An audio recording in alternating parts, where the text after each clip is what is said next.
हजरत जुलेखा रहमतुल्लाह अलैह वो खुश नसीब खातून हैं जिन्हें अल्लाह पाक के प्यारे नबी हजरत यूसुफ अलैहिस्सलाम की ज़ौजा होने का शर्फ हासिल हुआ। आपका नाम राइल है, मगर अवाम में आप अपने लक़ब जुलेखा से ज्यादा मशहूर हैं। हजरत जुलेखा रहमतुल्लाह अलैह एक मगरबी बादशाह तैमूस की इंतहाई खूबसूरत शहजादी थी। 9 बरस की उम्र में आपने ख्वाब में पहली बार हजरत यूसुफ अलैहिस्सलाम का दीदार किया तो उसी वक्त उनकी दीवानी हो गई। फिर दूसरे साल ख्वाब देखा तो हालत मजीद खराब हो गई। यहाँ तक कि तीसरे साल ख्वाब में जब ये मालूम हुआ कि आप अलैहिस्सलाम शाह मिस्र हैं तो उन्होंने ये समझते हुए कि चूंकि शाह मिस्र हजरत यूसुफ अलैहिस्सलाम हैं लिहाजा शाह मिस्र से शादी कर ली। लिहाजा हकीकत मालूम होने पर बेहोश हो गईं। फिर आपको हातिफ गैबी से आवाज आई कि जिस हस्ती की आप तमन्ना रखती हैं उसके शाह मिस्र बनने तक सब्र इस्तकामत का दामन थामे रखें।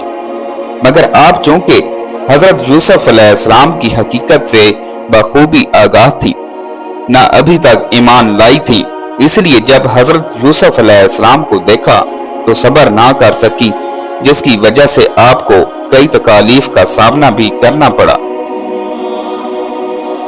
यहाँ तक कि इमाम गजाली रहमतुल्लाह अलैह के बकौल उन्होंने हजरत यूसुफ अलैहिस्सलाम की मोहब्बत में अपना हुस्न और माल और दौलत कुर्बान कर दिया।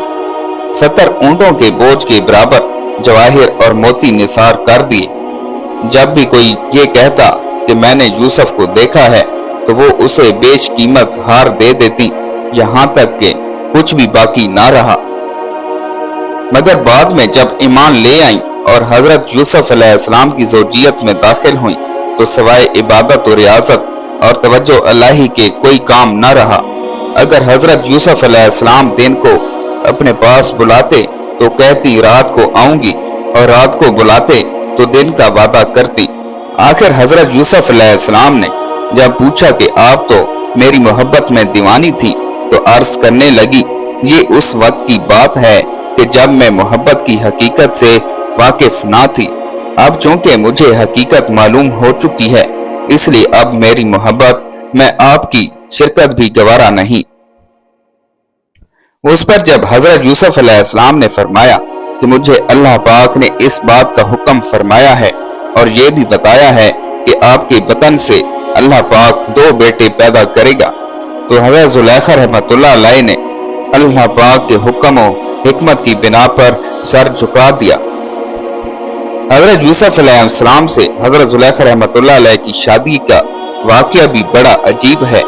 जैसा कि दीन और दुनिया की अनोखी बातें नामी किताब में है कि अजीज मिस्र की मौत के बाद चूंकि हजरत जुलेखा तंग दस्त मोहताज हो चुकी थी और आंखों की बिनाई भी चली गई थी, तो किसी ने उन्हें मशवरा दिया कि अगर आप हजरत यूसुफ अलैहिस्सलाम जो कि अब शाह मिस्र भी हैं उनसे अपना मामला जिक्र करें तो हो सकता है कि वो आप पर रहम करें और आपकी मदद फरमाकर आपको गनी कर दें, क्योंकि आपने भी उनका ख्याल रखा था और उनको इज्जत दी थी।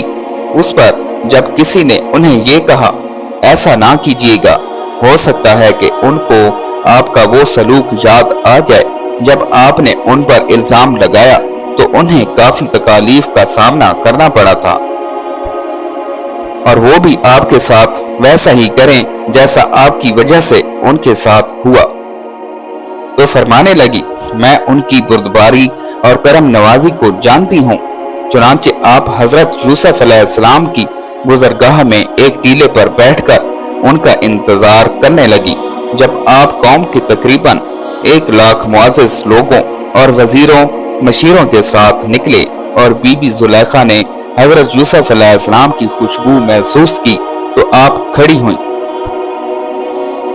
और आवाज दी, बाकी है उसके लिए जिसने मौसियत की सबब बादशाह को गुलाम और इताअत के सबब गुलाम को बादशाह बना दिया। आपने पूछा, तुम कौन हो? अर्ज की, मैं वही हूँ जो आपकी खिदमत में खुद करती थी, आपके बालों में अपने हाथ से कंघी करती थी, आपके रहने की जगह की खुद सफाई करती थी। मुझे मेरे किए की सजा मिल चुकी है। मेरी कुव्वत खत्म हो गई, मेरा माल जाया हो गया, मेरी आंखों की रोशनी खत्म हो गई और मैं लोगों से सवाल करने पर मजबूर हो गई हूँ। पहले मिस्र के लोग मेरी नेमत को देखकर रश्क करते थे और मैं उससे महरूम हो चुकी हूँ, क्योंकि फसाद करने वालों की यही सजा है। ये सुनकर हजरत यूसुफ अलैहिस्सलाम बहुत ज्यादा रोए और हजरत जुलेखा से फरमाया, क्या तेरे दिल में मेरी मोहब्बत में से कुछ बाकी है? आपने अर्ज की, जी हाँ, उसकी कसम। हजरत यूसुफ अलैहिस्सलाम ने उनसे निकाह कर लिया और उनके पास आए, फिर नमाज पढ़ी और अल्लाह पाक से उसके इस्म आजम के वसीला से दुआ की, तो अल्लाह पाक ने हजरत जुलेखा रहमतुल्लाह अलैह का हुस्न जमाल, बसारत और जवानी लुटा दी। निकाह के वक्त आप बाकरा थी और आपसे अफरासीम बिन यूसुफ और मनशाब बिन यूसुफ पैदा हुए। हजरत यूसुफ और हजरत जुलेखा रहमतुल्लाह अलैह ने इस्लाम में बड़ी खुशगवार जिंदगी गुजारी, हत्ता कि मौत ने आप दोनों के दरमियान जुदाई डाली। नाजरीन, याद रहे, हजरत जुलेखा रहमतुल्लाह अलैह की तौबा का ऐलान कुरान करीम में किया गया है, क्योंकि उन्होंने अपने कसूर का इतराफ कर लिया था और कसूर का इकरार तौबा ही है। लिहाजा हजरत जुलेखा को बुरे लफ्जों से याद करना हराम है, क्योंकि वो हजरत यूसुफ की सहाबिया और उनकी मुकद्दस बीवी थी। अल्लाह पाक ने भी उनके कसूरों का जिक्र फरमाकर उन पर गजब जाहिर ना फरमाया, क्योंकि वो तौबा कर चुकी थी और तौबा करने वाला गुनाहगार बिल्कुल है बेगुनाह की तरह होता है, और तौबा करने वाला गुनाहगार बिल्कुल बेगुनाह की तरह होता है। नीस अपने मजाजी इश्क के लिए माज़ अल्लाह हजरत यूसुफ अलैहिस्सलाम और जुलेखा के किस्से को दलील बनाना सख्त जहालत और हराम है, क्योंकि इश्क सिर्फ जुलेखा ही की तरफ से था। हजरत यूसुफ का दामन उससे पाक था, लिहाजा हजरत जुलेखा रहमतुल्लाह अलैह का जिक्र हरगिज बेअदबी से ना किया जाए, बल्कि हर हाल में एहतराम का ख्याल रखा जाए। बहुत से बेबाक लोग हजरत यूसुफ अलैहिस्सलाम और जुलेखा के वाक़े को बढ़ा चढ़ा कर बयान करते हैं और माज़ अल्लाह उनकी शान में बहुत सी बेअदबियां करते हैं। ऐसे लोगों को फौरन सच्ची तौबा कर लेनी चाहिए, वरना बुर्दबारी यकीनी है। मोहतरम नाजरीन, उम्मीद करता हूँ कि आपको हमारी आज की लेटेस्ट वीडियो अच्छी लगी होगी। अगर आपको हमारी आज की नई वीडियो अच्छी लगी है तो हमारे चैनल इस्लामिक नॉलेज 112 को सब्सक्राइब करें और साथ ही लगे बेल आइकन के बटन को भी प्रेस कर दें, ताकि हमारी हर नई आने वाली वीडियो आप तक बर वक्त पहुंचती रहे। अल्लाह पाक आपका हामी और नासिर हो। अल्लाह हाफिज।